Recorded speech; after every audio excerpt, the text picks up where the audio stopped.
Who gon' take it there? Who gon' take it there? Who gon' take it there? Who gon' take it there? Electricity, electricity, electricity, electricity. You know what's in the air. You know what's in the air. You know what's in the air. You know what's in the air. It's possibility.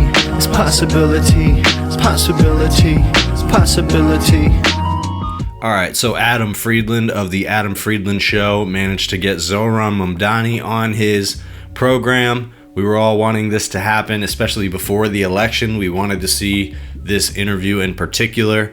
And it seems like Adam, though he didn't get the election interview, he kind of got this interview at the perfect possible time. He got an interview with Zohran immediately after his meeting with Trump. So they talked a little bit about that. They related on things like sports and general background stuff.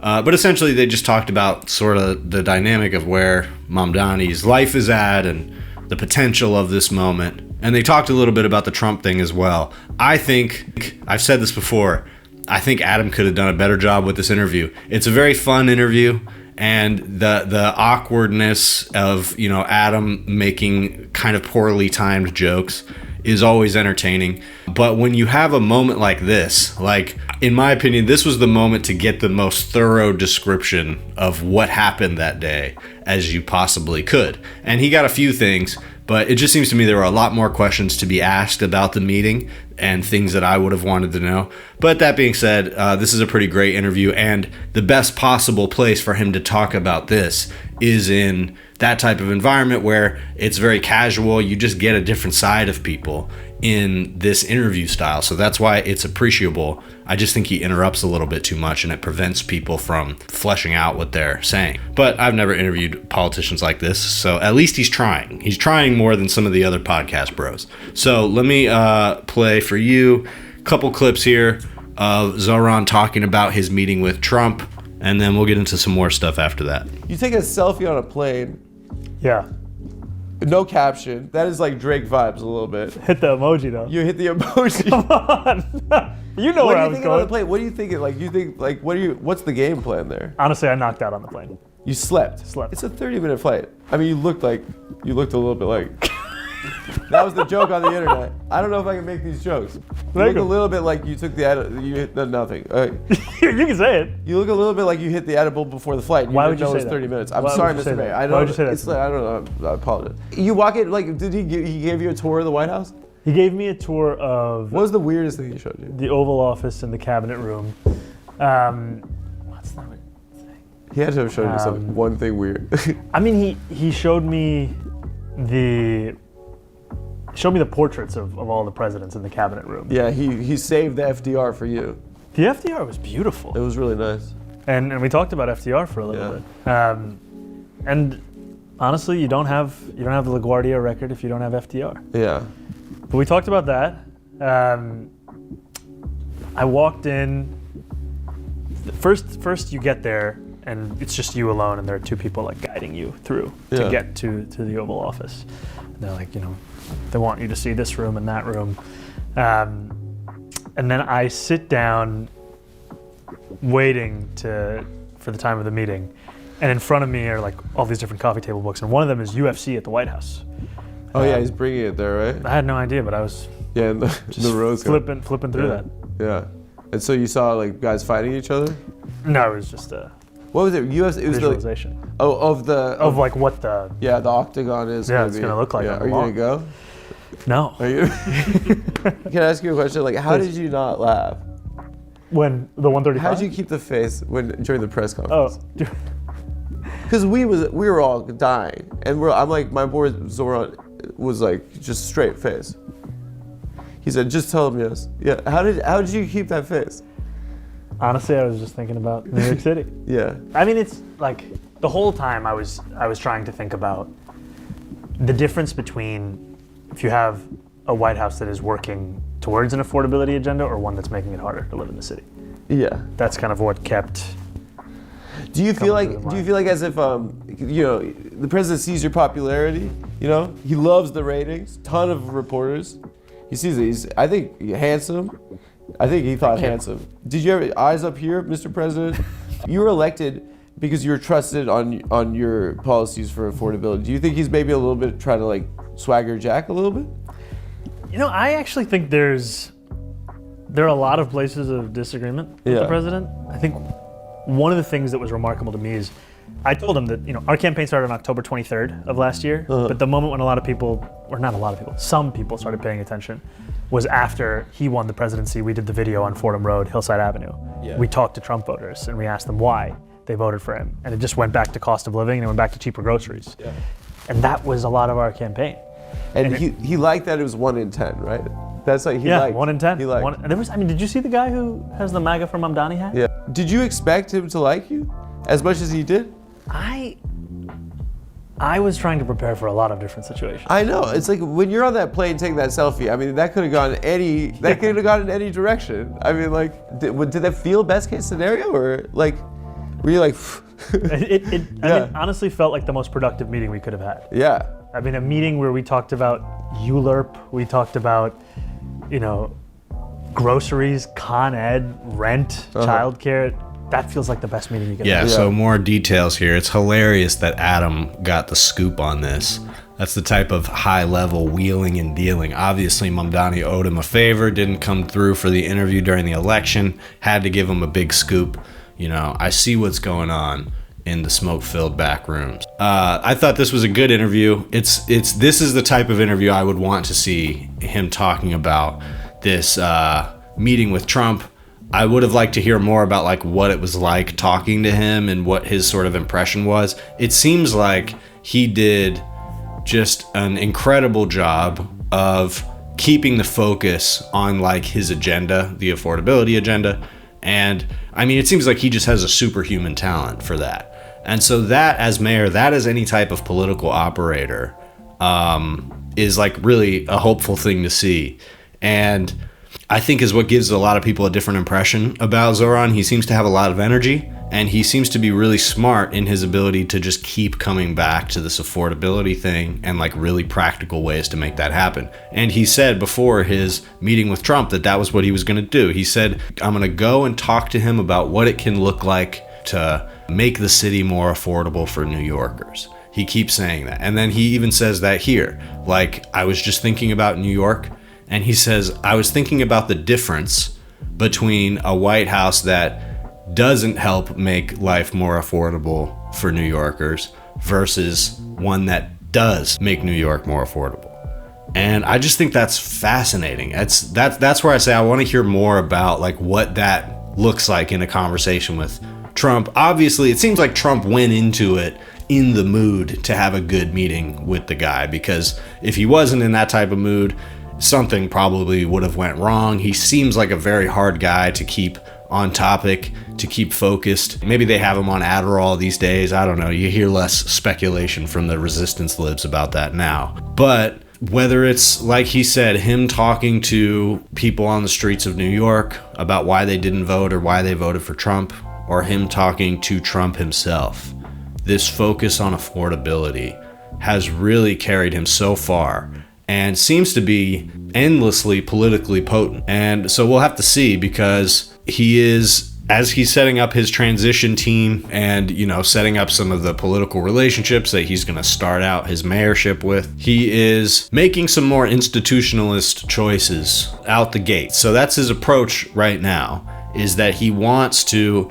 include business, real estate developer voices on his transition team, or creating this kind of alliance with Hakeem Jeffries, where he not only got the Hakeem Jeffries endorsement, but seems to have agreed not to push a primary challenger against Hakeem Jeffries, at least not yet. And, you know, he's got a good thing going with Kathy Hochul, and now he has gone all the way up to the office of the president and had a productive meeting there, apparently. And so he's trying to set up this house of cards. And it seems like his foundation of having the right people in place to keep the day-to-day work of being mayor going, even at the expense of a more progressive vision of something like policing. It just doesn't seem like right now that's his focus. Right now he wants to keep everything going smoothly so that he can start attacking the affordability agenda. And I want to talk a little bit, before I get to the last clip of him talking with Friedland here, I want to talk a little bit about the dynamic that will probably start to emerge. It's starting to emerge now with Zohran. It's something we're all familiar with.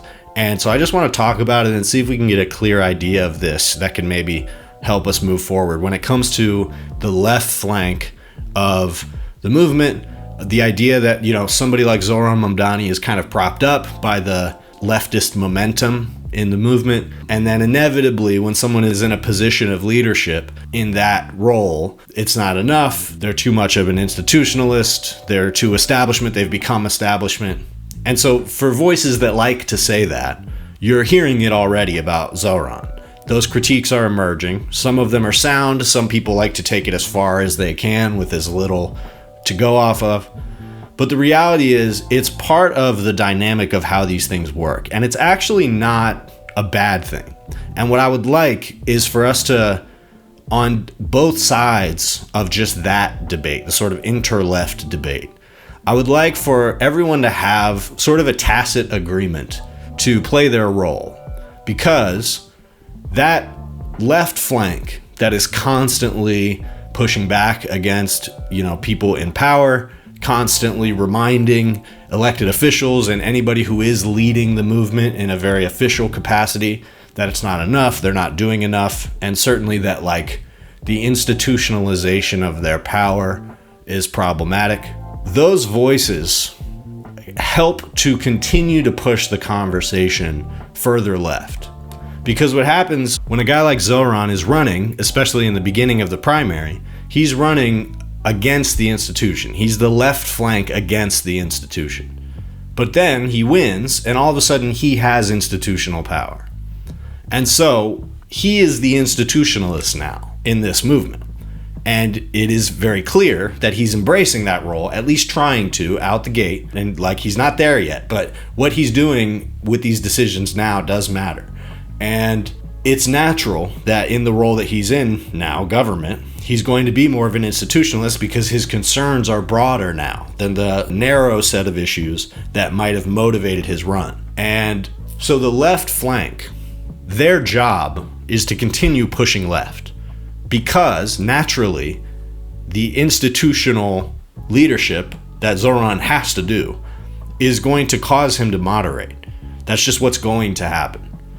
And so that's okay. But the left flank of the movement needs to keep pushing and needs to keep pushing him because that actually helps him. Because if he's creating these relationships on an institutional basis, eventually that is going to water down his ability to continue pushing things leftward.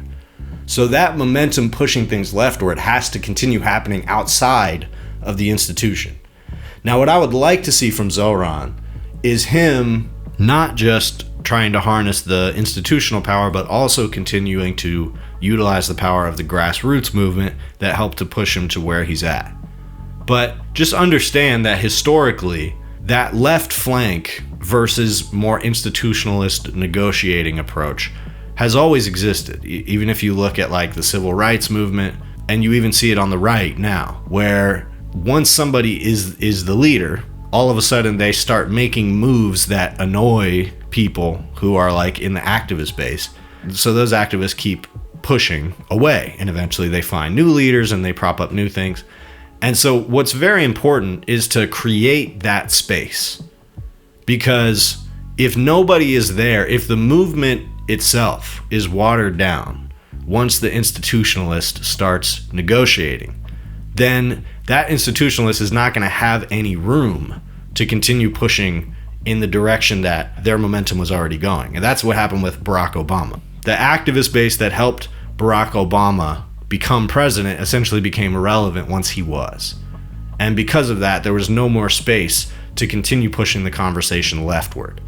And so in order for Zohran Mamdani not just to get some modest wins when it comes to affordability and find some ways to push back on companies or build a lot and maybe even bring the rent down, but for him to actually do some transformative things, there have to be people who are demanding those things.